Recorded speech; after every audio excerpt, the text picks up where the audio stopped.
laittanut jonkun tonne muuten Skypeen, saatana. Mä oon ihan varma, saatana. Katsotaan, oot mä tehnyt tällaisen virheen. Ainakin se on ilmanen ollut ootella. Onks se joku? Ja kun joku saatana soittaa siellä. Vittu, nyt mä löydän hiireen. Kuka se mahtaa olla? Niin, sä oot suorassa lähetyksessä, kerro vaan. No heissa. Terve!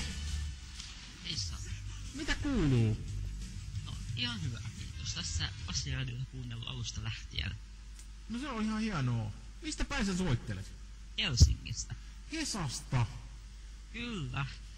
Mites kun kaikki väittää näin, että siis varsinkin kaikki stadilaiset, että Kehä-Kolmosen pohjoispuolella ei oo elämää. Ootko samaa mieltä? No kyllähän siellä elämää on. Juoksuhaudoissa. Itekin pyöriskelen siellä No, Kehä-Kolmosen. vähän jostain syystä pätkii tää puhelu, mutta en tiedä mistä se johtuu. Joo, itekin pyöriskelen Kehä-Kolmosen toisella puolella kyllä usein, että elämäähän siellä on. Mut mitäs sulle kuuluu muuta?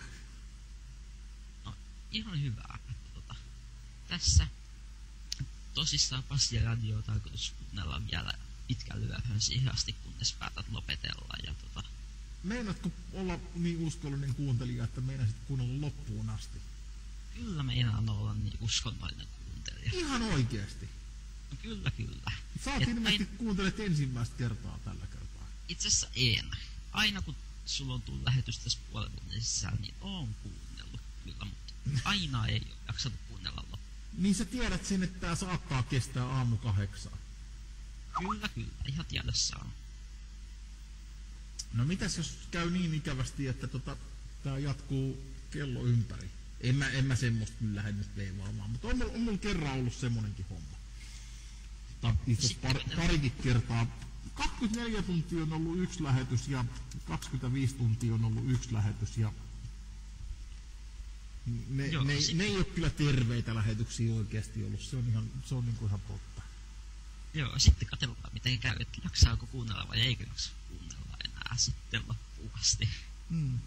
Kyllä. Joo. Mitäs mieltä sä oot tästä Skype-vaihtoehdosta? No tää Skype-vaihtoehto on ihan mahtava, että mun on aikaisemmin pitänyt soitella, mutta mä en oo sit viittinyt jaksaa jäädä jonottelemaan sinne. No on tässä nyt se puhelinlasku taas. Niin, ja on tässä oikeesti ollut semmonenkin homma, että kyllä tuossa Skypekin tuossa vilkkuu, mutta kun en puheohjelmaa tästä viitsis täysin tehdä. Niinpä niin. Niinhän se vähän on. Satunnaisesti otetaan puheluita sitten vastaan. Vilkkuu toi GSM:kin tossa, että tosta kun laitetaan... Mistä me saadaan nyt tonne pyörimään? Vittu, mikä ton kameran numero? Se on 1, niin nyt katsotaan tuolta, niin kyllä siellä joku siellä soittaa tuolla noin. Mutta... Joo. Mä en saa teitä liitettyä mitenkään yhteen, niin en mä nyt sitten siihen vastaa. Sähköpostiikin on tullut. Voisinko toivoa biisiä? Voitais se toivoa, mutta en mä tiedä löytyykö, mutta mulla ei hirve... Mulla ei loppujen hirve... Vittu.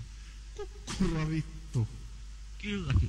Mun pitää varmaan kohta oikeesti nimetä tänne koneelle, saatana kukkura vittu.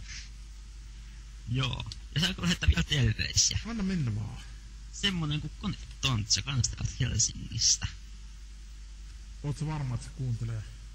Kyllä kuuntelee. Tässä just juttelee meidän Irkki-kanavalla sen kanssa. Joo. Se varmaan menee kuule hei perille sit siinä kohtaa. Joo. Tästä typestä pitäis saada vittuun nää kaiken mun kilkutukset.